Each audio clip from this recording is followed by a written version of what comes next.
BRS నుంచి టికెట్లు ఇంత లేట్గా అనౌన్స్ చేయడం వెనకాల భయం అనేది ఉంది. ఈసారి గెలుపు కష్టమే అనేటువంటి భావన ఉంది. ఎందుకంటే మొన్ననే అధికారం కోల్పోయిన తర్వాత ఇప్పుడున్న దాంట్లో కూడా వెనకడుగేస్తున్నారు. బీఆర్ఎస్లో ఉంటే ఇక భవిష్యత్తు ఉండదు, బీఆర్ఎస్లో ఉంటే మేము గెలవలేము అనే పక్కపాటిలోకి పోతున్నారు. అదే మాట కూడా వాళ్ళు చెప్పారు కదా ఒకసారి టికెట్ అనౌన్స్ చేసిన తర్వాత.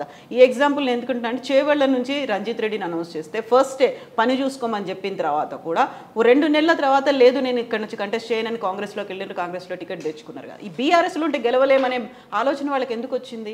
రంజిత్ రెడ్డి గారినే మీరు అడిగితే బాగుంటుంది. ఎప్పుడన్నా ఇంటర్వ్యూ చేసి రంజిత్ రెడ్డి గారికి ఏం 2 ఎంపీ అయ్యిండు. ఆయన చేసుకున్న వ్యాపారాలు ఆయన అన్నీ మాలాంటి వాళ్ళకన్నా కేటీఆర్ గారిని రోజు కాదు నెలకొన్నాడు కూడా కలవడానికి అవకాశం. పొద్దున్న లేస్తే కేటీఆర్ గారు చుట్టే ఉండేది. అన్నీ చేసుకుంటూ వాళ్ళు ఎప్పటికున్నా వాళ్ళ స్వలాభం కొరకు చూసుకుంటారు. కానీ అది ప్రజలు గమనించాలి. రాత్రి కేఎల్ఆర్ గారు బాగానే అన్నారు.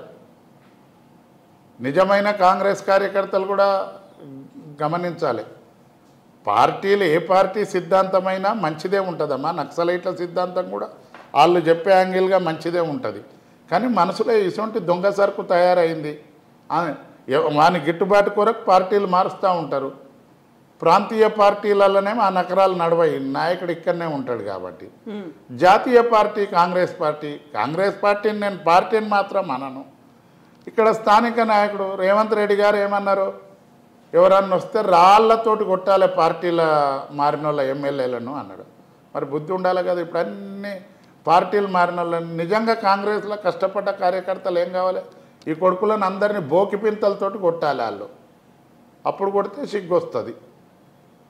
దానం నాగేందర్ గారికి ఇస్తావు, సునీతా మహేందర్ రెడ్డి గారికి ఇస్తావు, రంజిత్ రెడ్డి గారికి ఇస్తావు, ఎంతమందికి ఇస్తావు? ఇంకా ఎంతోమందికి ఇస్తావు నువ్వు. కాంగ్రెస్ పార్టీలో లేరా కార్యకర్తలు? కష్టపడ్డ వాళ్ళు చాలామంది ఉన్నారు. రేవంత్ రెడ్డి గారు దేశ చక్కనుంది 10 ఏళ్ళు వచ్చిండు, ముఖ్యమంత్రి అయిపోయాడు. 40-45 ఏళ్ళకెళ్ళి కష్టపడ్డ వాళ్ళు గాంధీ భవన్ల చుట్టూ తిరుక్కుంట పాపం. పార్టీ అంటే ప్రేమ. వాళ్ళు నిజమైన కాంగ్రెస్లు. రేపు కాంగ్రెస్ పార్టీ మళ్ళీ 5 ఏళ్ళ నాడు మళ్ళీ మా దాంట్లోకి వస్తారు ఈ కొడుకులు. పార్టీ అంటే ప్రేమ ఉన్నప్పటికీ కూడా ఒక యూనిటీ అనేది లేకపోయింది. మీలాగా కష్టపడేవాళ్ళు 37 ఏళ్ళు కదా మీరు కాంగ్రెస్లో ఉన్నది. ఒక గుర్తింపు అనేది ఎక్కడొచ్చింది? మీకు రావాల్సినటువంటి పదవులు లేకుంటే మీ టికెట్ని కూడా అమ్ముకున్నటువంటి పరిస్థితి. ఇవన్నీ అయినప్పటికీ కూడా ఒక బయట నుంచి ఇంకో పార్టీ నుంచి వచ్చినటువంటి రేవంత్ రెడ్డి అక్కడ పార్టీ అధ్యక్షుడైండు, తెలంగాణలో ఒక గవర్నమెంట్ని తీసుకురాగలిగిండు కదా. ఒకటి కులంకుశంగా చెప్పాలంటే ప్రజలకు ఇవాళ సీనియర్ పాపం పత్తూరు వెంకటేశ్వరరావు గారు బతుకుంటే కూడా ఆయనది ఎవరు చూడకపోవు. ఇప్పుడు తీన్మార్ మల్లన్న ఉంటుంది పెట్టగానే అందరూ చూస్తూ ఉంటారు. రేవంత్ రెడ్డి గారిది కూడా అంతకన్నా మంచి. అలా జీవన్ రెడ్డి గారు కాంగ్రెస్ పార్టీలా, సుదర్శన్ రెడ్డి గారు కాంగ్రెస్ పార్టీలా. ఒక్కొక్క కులము మతము అది ఇదని కాదు, వ్యక్తులు చాలామంది మంచోళ్ళు. వాళ్ళు మాట్లాడితే ఎవరు చూసే పరిస్థితి లేదు. రేవంత్ రెడ్డి గారు ఏదో మాటలు మాట్లాడి కేసీఆర్ గారినో కేటీఆర్ గారినో ఆ కాంగ్రెస్ను కూడా చితక మాటలు తిట్టిండు. సోనియా గాంధీ గారిని బలిదేవత అన్నాడు. ఆ మాటలకు ప్రజలతో నా వీక్నెస్ ఉంది. కొంతమందికి డోళ్ళు బ్యాండ్లు సప్పుళ్ళు కొడితే పూనకం వస్తుంది అంటే ఆ వీక్నెస్ అన్నట్టు. ప్రజలకు కూడా ఇసొంటి వల్ల మాయ మాటలు నమ్మే వీక్నెస్ ఉన్నంతకాలం వాళ్ళు చలామణి అవుతారు.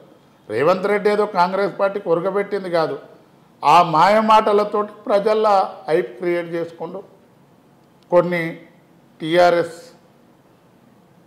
టికెట్ల విషయంలో కానీ కొంత 2 సార్లు అయినందుకు దాని లోపంగా అక్కడ రావడం జరిగింది.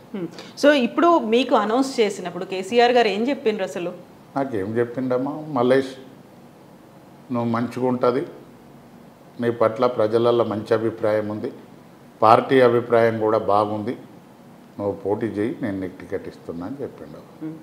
సరే సార్ నేను చేస్తాను అని చెప్పాను. అంతకుముందు నుంచి ఉన్నటువంటి దూదిమెట్ల బాలరాజు యాదవ్ కావచ్చు, లేకపోతే పైళ్ళ శేఖర్ రెడ్డి కావచ్చు, జిట్టా బాలకృష్ణారెడ్డి కావచ్చు, ఇక్కడ కూడా సునీత గారు ఉన్నారు. వీళ్ళందరూ కూడా వస్తుందని ఎదురు చూసిన వాళ్ళే కదా. వాళ్ళని పక్కనే పెట్టి మల్లేష్ గారికి ఇవ్వడం. పైళ్ళ శేఖర్ రెడ్డి గారు 2 పర్యాయాలు ఎమ్మెల్యే, మంచోడు ఆయన, ఆనెస్ట్, ఇవ్వంది ₹1 తీసుకునే ఎమ్మెల్యే కాదు. ఎమ్మెల్యేగా పోటీ చేసిండు, ఓడిపోయిండు. ఆయన బీఆర్ఎస్ టికెట్ అడగలేదు. బాలరాజు నా తమ్ముడే, కార్పొరేషన్ చైర్మన్ ఇచ్చిర్రు. జిట్ట బాలకృష్ణారెడ్డి గారు గతంలో టీఆర్ఎస్లో పనిచేసిండు, కాంగ్రెస్లకు పోయిండు, బీజేపీలకు పోయిండు, యువ తెలంగాణ పార్టీ పెట్టిండు, మళ్ళా ఈ 3 నెలలనే 3 పార్టీలు మట్టి బీఆర్ఎస్లోకి వచ్చిండు.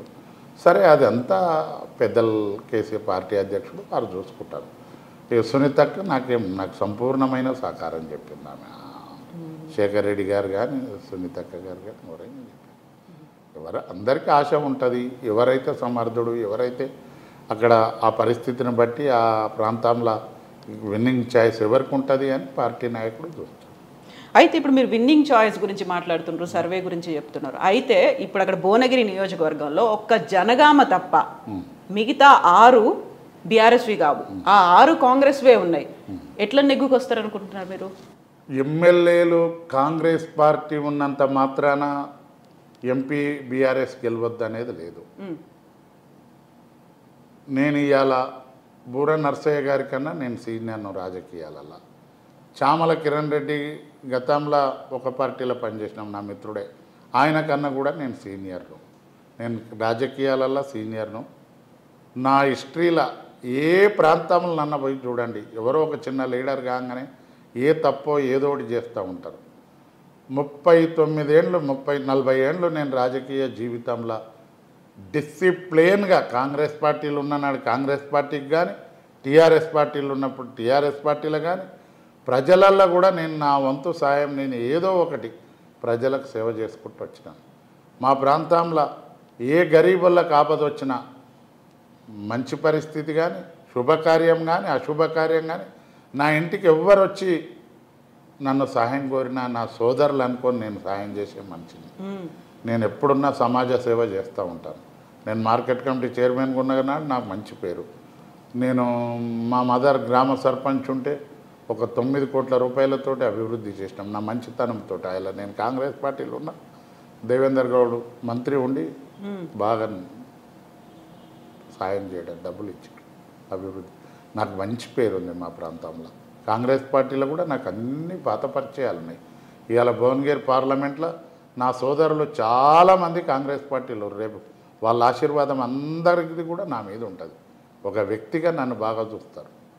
అయితే ఇప్పుడు భువనగిరిలో ఓల్డ్ ఫ్రెండ్సే కదా మీకు అందరూ, అటు బూర నరసయ్య గౌడ్ గారు కావచ్చు, ఇటువైపు చామల కిరణ్ కుమార్ రెడ్డి కావచ్చు, ఈ ఓల్డ్ ఫ్రెండ్స్ ఒకరి గురించి ఒకరికి బాగా తెలుసు. సో ఎవరెవరు ఏంది అనేది ప్రజలకు కూడా తెలుసా? అక్కడ తెలుసు, అందరికీ తెలుసు. చామల కిరణ్ కుమార్ రెడ్డి గారు ఆయన తెలంగాణ పాలిటిక్స్లో 10 ఏళ్ళ ఆయన ఇక్కడ ప్రాంతమని కూడా తెలియదు. రేవంత్ రెడ్డి గారు పిసిసి ప్రెసిడెంట్ అయినాక వచ్చిండు. కానీ నేను ఇప్పుడు కాదు, వెనకడికి నల్గొండ లోకసభకు అబ్దుల్ లతీఫ్ అని ఎంపీ ఉండే. అప్పటి సంది నేను రాజకీయాలను. అబ్దుల్ లతీఫ్ అయినాక తుమ్మలపల్లి దామోదర్ రెడ్డి గారు అయ్యారు. కాంగ్రెస్ పార్టీలు ఉంటాం అప్పుడు. చెక్కిలం శ్రీనివాసరావు గారు అయ్యారు, రాజగోపాల్ రెడ్డి గారు అయ్యారు. సో ఇక్కడి ప్రాంతం అని తెలియదు కిరణ్ కుమార్ రెడ్డి, చామల కిరణ్ కుమార్ పబ్లిక్ తెలియదు.